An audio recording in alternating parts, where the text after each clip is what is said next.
Bonjour, vous écoutez l'épisode 76 du podcast Revue et corrigé. Cet épisode est tiré d'un billet publié le 8 mai et s'intitule « Surréaliste ». Je vous avais dit avoir une visioconférence hier soir avec la directrice de l'école. La situation est complètement ubuesque. Hier soir donc, à 19h, la directrice de l'école élémentaire de Petit-Dôme avait invité tous les parents d'élèves de l'école à un Zoom géant, sans vidéo pour ne pas surcharger la bande passante, pour nous expliquer la reprise de l'école la semaine prochaine.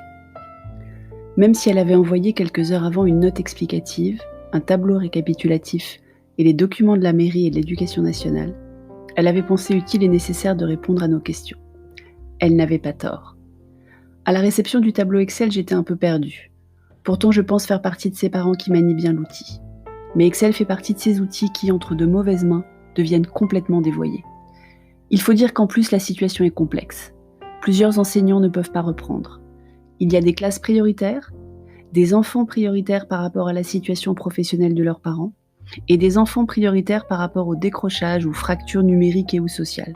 Elle les a appelés décrocheurs, pas fracture numérique et ou sociale, même si elle a parlé de manque de connexion.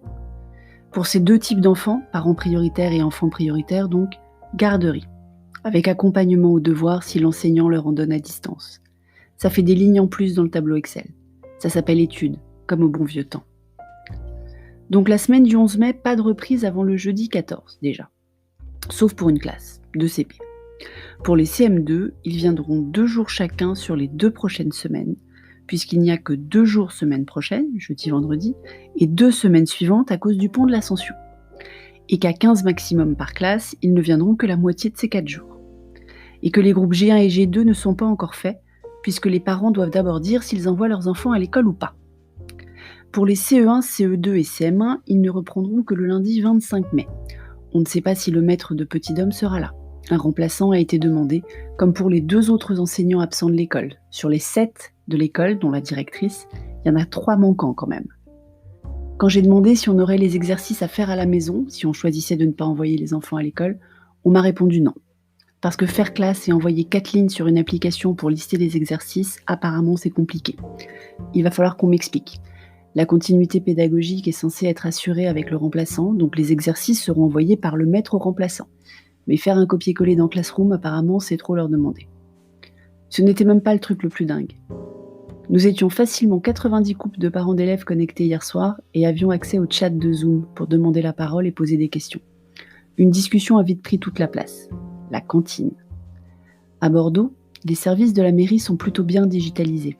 Et la gestion des jours de cantine se fait sur un site où vous pouvez jusqu'à J-8 enlever un jour si vous savez que votre enfant sera absent. Nous avions reçu un mail automatisé au début du confinement nous prévenant que la cantine ne serait pas facturée pendant le confinement et que nous n'avions pas à nous rendre sur le site tout décoché à la main. Sauf qu'un parent y a été hier et s'est rendu compte qu'en fait les repas étaient tous cochés depuis le 4 mai. L'école n'avait pas encore repris. Nous voilà donc tous connectés à frénétiquement décocher tous les jours possibles, mais pas avant le 15 mai donc, puisque J-8. Forcément, comme j'étais en train de décocher les jours, j'ai raté une grande partie de la discussion. Surtout que Cher et Tendre n'arrêtait pas de parler pour dire « elle n'est nulle part ». D'abord, il n'a pas la bonne, la directrice Cher et Tendre, pour tout un tas de raisons presque valables et un peu d'entêtement quand même. Mais surtout, je crois que les enseignants sur le terrain subissent une pression des institutions qui leur ont donné un tas de consignes, leur ont intimé l'ordre de rouvrir, et leur ont dit ensuite « démerdez-vous ». C'est ingérable. Pas de récré, pas de réfectoire, 5 minutes par classe à l'arrivée et à la sortie de l'école. Attention à ne pas être en retard, donc ça va s'étaler de 8h20 à 8h40 rien que les 2 premières semaines. On n'a pas encore les horaires pour la suite. Pas de jeu de contact, pas d'emprunt de stylo ou de gomme. Elle nous a répété au moins 5 fois de bien vérifier les trousses avant la reprise. Et si un enfant tombe malade du Covid, alors toute la classe part en quarantaine. Parce que même si seulement 14 enfants sont avec lui, il y a l'enseignant, donc pas de classe.